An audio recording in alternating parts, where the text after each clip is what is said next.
This time it's 5 British Superbikes of the 1970s.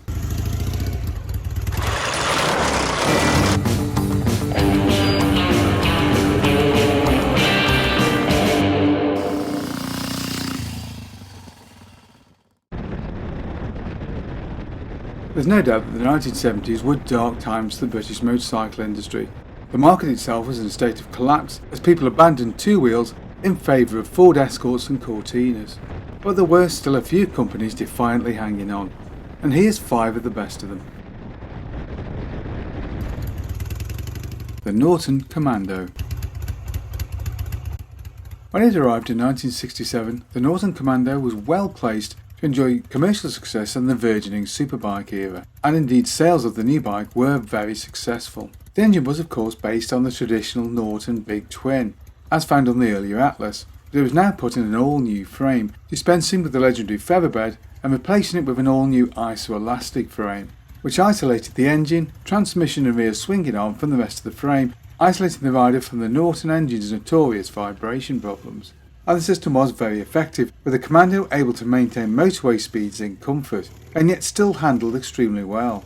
The 750s were produced between 67 and 73, and had a 745cc engine with a bore and stroke of 73 by 89. First models produced a claimed 58 horsepower, were capable of approaching 120 miles an hour, and were famed for their blistering acceleration, despite only having 4-speed transmission. And Norton were not slow to realise the competition potential of the machine, and it would indeed prove effective almost immediately, although it did miss out on the 1970 production TT, missing out to Percy Tate on a 650 Bonneville, although the bike would eventually win a TT, with Peter Williams' famous victory at the 1973 750 TT, at an average speed of just over 107 miles an hour. Back on the road, and the stylish fastback of 1967 would be joined by a more conventionally styled Mark II Roadster in 1969, as well as an S model with high-level exhaust, clearly aimed at the US market. 1972 would see the introduction of the Sport model, aka the Combat. This had a more highly tuned engine with a beefed up bottom end. The Combat engine ran high compression pistons at 10:1, as well as aggressive camshaft timing. The result was a machine with over 65 horsepower, an acceleration that was a match for anything on the road, Kawasaki 2-strokes included. But unfortunately the Combat engine was something of a disaster. It leaked oil prodigiously, could knock out its camshafts, and the main bearings could fail in as little as 5,000 miles. So what had initially seemed like a great idea only served to tarnish the name of the Commando, and would ultimately badly affect sales. The company responded the following year by introducing the 850cc with its 829cc engine. Engine power was as before, at 58 horsepower, although the new engine of course made better torque, and was better able to get through the emission regulations now hitting the American market. The original 750 would continue alongside for a short while, but would be faded out in October of 73. Norton tried to expand the range by diversifying somewhat. There was the bizarre High Rider, and of course a race replica John Player, as well as the standard Roadsters, which was also available with the vast interstate gas tank. The final model was the Commando 850 of 1975, a bike perhaps best known for its ineffectual electric start, but there was also all-round disc brakes in a thoroughly modern package. Although by that point of course the bike was becoming hopelessly outdated, performance was struggling to meet emission regulations, and its overhead valve engine with its 4-speed gearbox, which was not in unit, seemed positively antiquated. But it would be financial problems within the parent company that would do for the Commando, with production ending in 1978. Triumph Trident. As a concept, the Trident dates all the way back to the early 60s, and a project first put forward at Meriden. And by 1965 this early prototype was running. But BSA Group wanted a version of the engine to be used for BSA also, so the engine was redesigned to run the bore and stroke from BSA's 250 range rather than Triumph's 500 range, and the crankshaft was now a single piece forged affair rather than the pressed up design used on the first prototypes.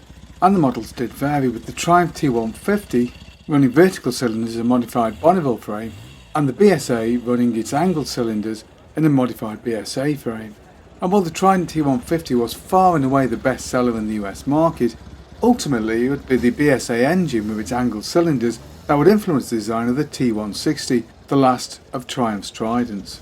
The engine was an overhead valve 3-cylinder unit of 740cc with a bore and stroke of 67 by 70.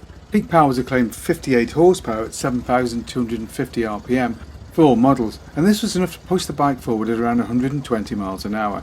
Early T150s would use a 4-speed gearbox and drum brakes all round. The later T150V would have a 5-speed gearbox and a single disc at the front, with the last model, the T160, having disc brakes both front and rear.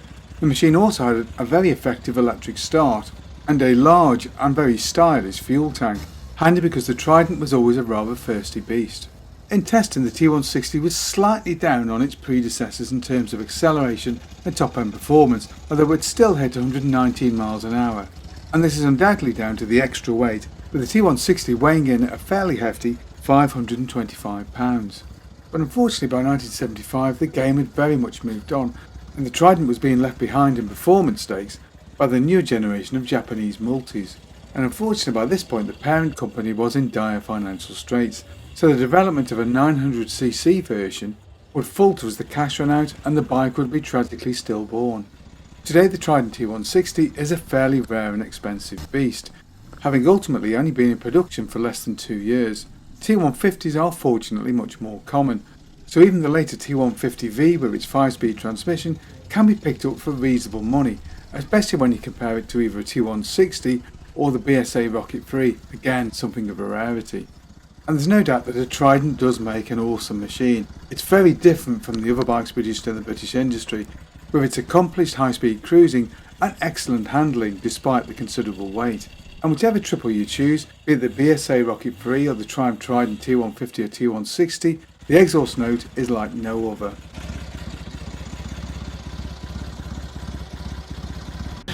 The Healey 1004. The Healey 1004 is perhaps the most unlikely of all British bikes from the 1970s, using as it does a 1950s engine in a modern frame. The bike was conceived by George and Tim Healey, both of whom were fans of Ariel's Square 4 engine. But while Edward Turner's Square 4 was smooth, it wasn't the most efficient and powerful design, only producing around 40 horsepower in its final form, and of course it was strapped into a chassis which was outdated even when the bike was being produced, using as it did plunger frame suspension and braze lug basic construction. The company did have a swinging arm frame, but it was never actually utilised on a production Square 4. The Healey brothers first started tinkering with the Square 4 in the 1960s, producing a supercharged version of the engine they used for sprint racing, which is said to have produced around 80 horsepower. So there's no doubt they knew the way around the Square 4 engine. And in 1971 they introduced the first of their Healey 4s. In the engine department they introduced their own sporty camshaft and raised the compression ratio to 7.5 to 1, and this was enough to raise peak power to 52 horsepower.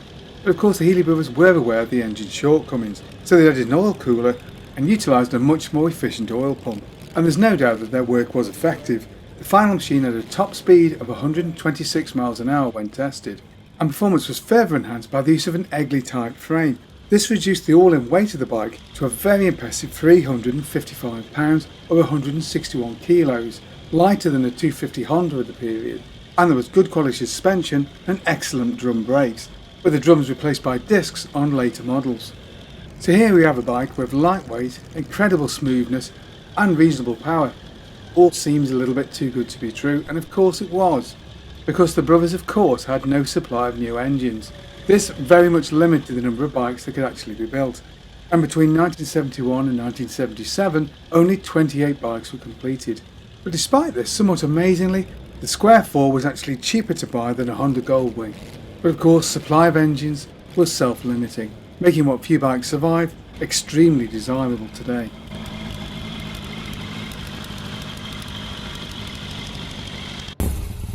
The BSA A65 and A70. When we think of BSA's A65, we tend to think of bikes like this, machines produced during the mid-60s. But it's all too easy to forget that the machine did make it into the 1970s, albeit only till 1973. Although of course by that point the machines were now employing the oil-bearing frame and were styled very differently. The machine had been introduced originally in 1962 as a replacement for the venerable A10, but hadn't got the same reputation. This is largely due to the introduction of battery coil ignition. This was very much a case, I'm afraid, of Uncle Joe Lucas trying to damage the reputation of the British bike industry single-handedly. There are those that will tell you that the A65 is basically an A10 converted for unit construction, but actually the two engines are very different. The new engine runs a much shorter stroke and is much better able to rev, and thus produce much better power. It's also a fair bit lighter and simpler in construction, which of course means it's much cheaper to mass produce. And of course the A65 has a poorer reputation as a vibrator than the A10 does, although in fact this is often exaggerated, and the engine is much smoother than it's generally claimed to be, especially in single carburettor form. And of course much play is made of the fact that it uses a plain bush bearing. But most car engines on the planet, which produce prodigious amounts of power, also use these bearings. The trick is to keep changing the oil, and premature failure of these bearings is much more likely to be due to poor maintenance and abuse. The late models, of course, like this homologation special 750, the A7, made use of the oil bearing frame. And this is again something that comes into undue criticism. The chassis provides excellent handling, although of course rather famously it's a little bit taller than the earlier frames. Well, at least some of the earlier bikes were. But overall these late models are very good, generally oil tight and excellent handling, and very much underrated machines today.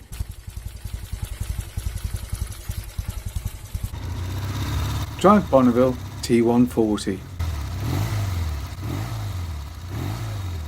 The T140 and its TR7RV single carb stablemate are perhaps the bike's most symbolic with the hard times of the 1970s.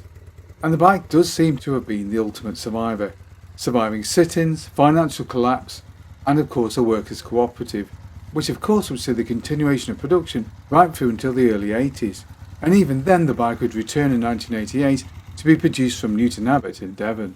And there's no doubt the bike did get off to a fairly rough start, being based as it was by the T120 with that oil-bearing frame. And early frames were famed for their tearing problems and the notoriously high seat height. However, by 73 and the introduction of the T140, most of these problems had pretty much been ironed out. And despite what you may hear elsewhere, the chassis is extremely good, providing excellent steering. And in fact, so good was it that Triumph were able to win the Formula 750 title in the UK in the mid-70s. Not bad for a parallel twin first designed in the 1930s. The first T140s actually used an engine taken out to just 724cc. This would soon be upgraded to 744cc within a year. And in comparison to the earlier T120 650 model, the engine was more softly tuned and was actually beefed up with a tougher bottom end and an improved top end too. But the new engine was undoubtedly a bit more vibratory than the previous model. It was however more lazy, so you didn't have to work as hard to gain acceleration, and it was taller geared, which helped to offset some of the vibration. But then just as the new models appeared, there was the workers sit-in at Meriden, and no new models would appear from the factory until mid-1974. However, when the workers' cooperative finally did get underway, the bike now featured disc brakes and a foot change that was now moved to the left side. 1979 would see the introduction of the T140E, as well as electronic ignition that features new cylinder head and intake system, which is all aimed at meeting the American emission regulations. And to that end there was also the D model, in the custom cruiser style, and indeed the E range would form the basis for the final models of the Bonneville, running until 1982 and the collapse of Meriden. The Healey Honda. Now, although it seems I've gone a bit off script here by including a Honda in a video about 70s British motorcycles, well, just bear with me for a second because this is a Healey Honda.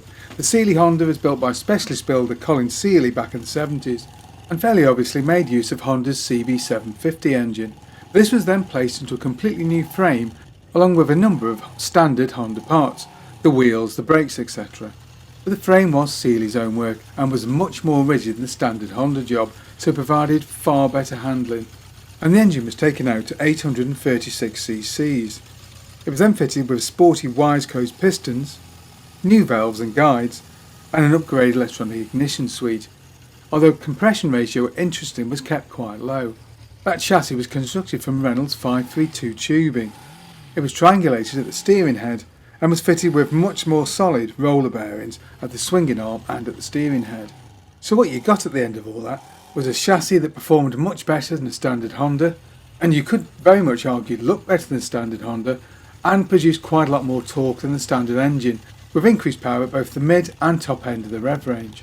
Colin Sly was a Honda dealer, but he'd also been a racer back in the 60s, mainly in sidecars, and would later work on the Norton Rotary project.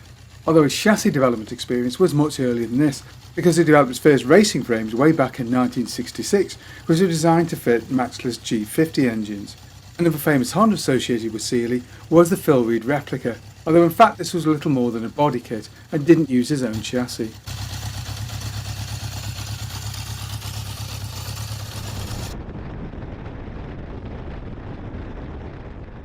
What other bikes or collections of bikes would you like to see us cover in a future video? Perhaps you've got a bike we can use for a test ride. Either way, get in touch below. Hope you enjoyed that video. If you did, don't forget to like and subscribe, and of course, thank you very much for watching.